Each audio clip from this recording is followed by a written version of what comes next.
Shalom saudara yang dikasihi Tuhan Yesus Kristus, selamat malam, salam sejahtera buat saudara semua dimanapun saudara berada. Damai dan sukacita oleh Roh Kudus melimpah senantiasa dalam hati dan kehidupan saudara semua.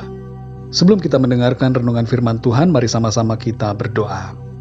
Bapa kami yang di sorga, Bapa di dalam nama Tuhan Yesus Kristus, kami mengucap syukur oleh karena kasih-Mu, penyertaan-Mu di sepanjang hari ini. Tuhan sudah menolong kami, sehingga kami mampu melewati hari ini dengan kekuatan yang dari Tuhan. Pada saat ini kami mau mendengarkan suara kebenaran firman-Mu. Berbicaralah ya Tuhan kepada setiap kami. Urapi kami ya Roh Kudus, supaya kami dapat mengerti akan kehendak-Mu ya Tuhan bagi kami. Dalam nama Tuhan Yesus Kristus kami berdoa. Haleluya. Amin. Saudara yang dikasihi Tuhan, ayat renungan kita pada saat ini terdapat di dalam kitab Nabi Yeremia pasal 23 ayat 7-8. Tertulis demikian. Sebab itu, demikianlah firman Tuhan, sesungguhnya waktunya akan datang, bahwa orang tidak lagi mengatakan, demi Tuhan yang hidup, yang menuntun orang Israel keluar dari tanah Mesir, melainkan demi Tuhan yang hidup, yang menuntun dan membawa pulang keturunan kaum Israel keluar dari tanah utara, dan dari segala negeri kemana ia telah mencerai-beraikan mereka, maka mereka akan tinggal di tanahnya sendiri. Saudara yang dikasihi Tuhan, luar biasa apa yang Tuhan buat kepada kita semua ciptaannya. Ia sanggup melakukan segala perkara untuk memulihkan keadaan kita. Israel menjadi salah satu tanda bahwa Tuhan itu hidup dan berkuasa. Dalam ayat ini kita menjadi diingatkan kembali akan kuasa Tuhan dalam membawa bangsa Israel keluar dari Mesir, dan juga kuasa Tuhan dalam membawa bangsa Israel kembali lagi ke tanah perjanjian setelah mereka tercerai-berai dalam pembuangan. Di Mesir bangsa Israel tinggal dan diperbudak selama 430 tahun. Setelah itu mereka dipimpin Tuhan melalui Musa untuk keluar dari sana, melewati padang gurun yang penuh dengan tantangan hebat untuk masuk ke tanah perjanjian. Setelah bangsa Israel berada di tanah perjanjian, berulang kali mereka meninggalkan Tuhan, hingga akhirnya mereka diangkut ke Babel dan sebagian lagi ke Asyur. Tapi setelah 70 tahun, mereka kembali lagi ke tanah mereka. Peristiwa tercerai-berainya bangsa ini terjadi secara lebih hebat, sekitar 40 tahun setelah penyaliban Kristus. Mereka menolak Sang Mesias, dan sesuai dengan nubuatan, mereka diserang dan tercerai-berai ke berbagai wilayah di dunia. Tapi pada tahun 1948, bangsa ini kembali lagi menjadi sebuah negara yang eksis di dunia dengan mendiami wilayah tanah perjanjian yang dulu telah mereka tinggalkan. Saudara yang dikasihi Tuhan, ayat firman Tuhan yang kita baca ini menyebutkan demi Tuhan yang hidup. Tuhan yang hidup itu mengeluarkan Israel keluar dari Mesir, dan Tuhan yang hidup itu pula mengembalikan mereka yang telah tercerai-berai ke tanah yang telah dijanjikan Tuhan. Beberapa hal yang menjadi pesan dari ayat ini buat kita adalah, yang pertama, Tuhan itu hidup. Makna dari Tuhan itu hidup adalah bahwa Dia bukan pribadi yang mati, bukan pribadi yang tidak bisa melihat, berbicara atau bertindak, tapi Dia hidup. Dan ini menunjukkan bahwa Dia berkuasa. Dan karena Dia berkuasa, maka itu berarti bahwa kita dapat memiliki pengharapan di dalam Dia. Dalam Yohanes 14 ayat yang ke-6, Tuhan Yesus berkata, "Akulah jalan dan kebenaran dan hidup." Kita perhatikan di sini saudara, bahwa Tuhan Yesus itu hidup. Dia adalah Tuhan yang hidup, yang menjadi pengharapan, dan yang menjadi pribadi yang harus kita sembah. Yang kedua saudara, Tuhan dapat memulihkan. Keadaan tercerai-berai selama ribuan tahun, yang nampaknya tidak mungkin kembali lagi dipulihkan, ternyata sanggup dipulihkan oleh Tuhan.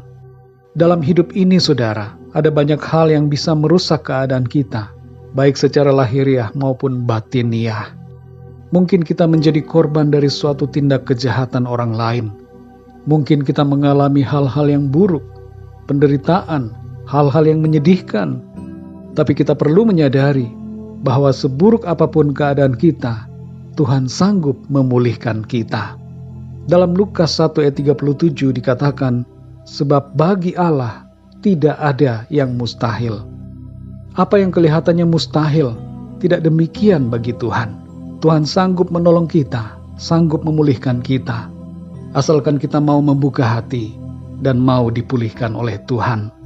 Yang ketiga, saudara, kasih Tuhan hebat atas kita. Dosa membuat kita terpisah dari Tuhan dan mengalami konsekuensi akibat dosa. Bangsa Israel juga demikian, akibat dosa-dosa mereka, pembangkangan dan pemberontakan mereka kepada Tuhan. Mereka dibuang, mereka tercerai-berai. Tapi di sini kita melihat betapa kasih Tuhan lebih hebat dari segala dosa. Ia mau mengasihani dan melimpahkan kasih karunia-Nya untuk menyelamatkan umat-Nya.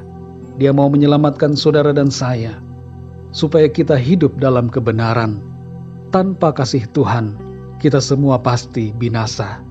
Tapi syukur kepada Tuhan yang begitu besar kasih-Nya kepada kita. Dalam Mazmur 117 ayat yang kedua dikatakan, sebab kasih-Nya hebat atas kita, dan kesetiaan Tuhan untuk selama-lamanya. Haleluya. Mari saudara yang dikasihi Tuhan, ketahui dan sadari 3 hal ini. Tuhan itu hidup, Tuhan sanggup memulihkan kita, dan kasih Tuhan hebat atas kita. Mari kita berdoa saudara. Bapa kami yang di sorga, Bapa di dalam nama Tuhan Yesus Kristus, kami mengucap syukur oleh karena firman-Mu yang sudah kami dengar saat ini, memberikan kami kekuatan, menyadarkan kami ya Tuhan, bahwa Engkau adalah Tuhan yang hidup. Engkau sanggup memulihkan keadaan kami, dan betapa besar kasih-Mu atas kami. Kami sadar ya Tuhan, bahwa Engkau-lah ya Tuhan, yang layak kami sembah. Engkau layak kami puji, kami muliakan karena Engkau adalah Tuhan yang hidup. Dan oleh karena Engkau hidup, kami juga dapat berharap kepadamu. Kami bersyukur Tuhan, karena bagimu tidak ada yang mustahil. Engkau sanggup memulihkan keadaan kami. Engkau sanggup menolong kami, mengubahkan segala yang tidak baik menjadi baik, kutuk menjadi berkat. Dan Engkau sanggup mengangkat kehidupan kami menjadi seperti yang Tuhan inginkan. Terima kasih ya Tuhan, kami bersyukur untuk kasih-Mu yang begitu luar biasa, begitu hebat atas kami. Sesungguhnya kami tidak layak dan kami akan binasa, tapi oleh karena kasih-Mu, kami diselamatkan. Terima kasih ya Tuhan, karena begitu besar kasih dan kebaikan-Mu, kesetiaan-Mu dalam hidup kami. Terima kasih untuk firman-Mu ya Tuhan.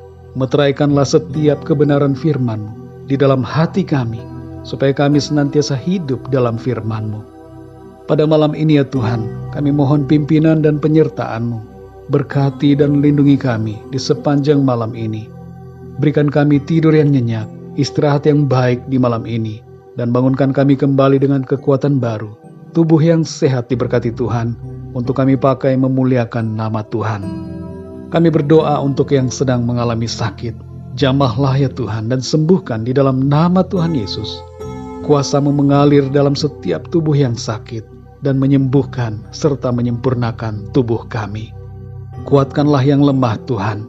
Bangkitkanlah semangat dari mereka yang berputus asa dan berikanlah jalan keluar, pertolongan-Mu yang ajaib bagi setiap mereka yang sedang mengalami masalah dalam kehidupannya. Kami bersyukur ya Tuhan dan serahkan segala sesuatunya ke dalam tangan kasih-Mu.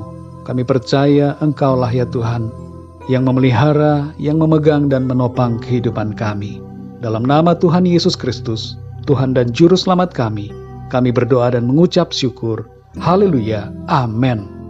Puji Tuhan, saudara yang dikasihi Tuhan, saya percaya firman Tuhan menjadi berkat dan kekuatan buat saudara semua. Dan Roh Kudus akan menolong saudara untuk lebih lagi memahami kebenaran firman Tuhan. Tuhan Yesus memberkati saudara semua. Sampai jumpa dalam renungan yang berikutnya. Haleluya.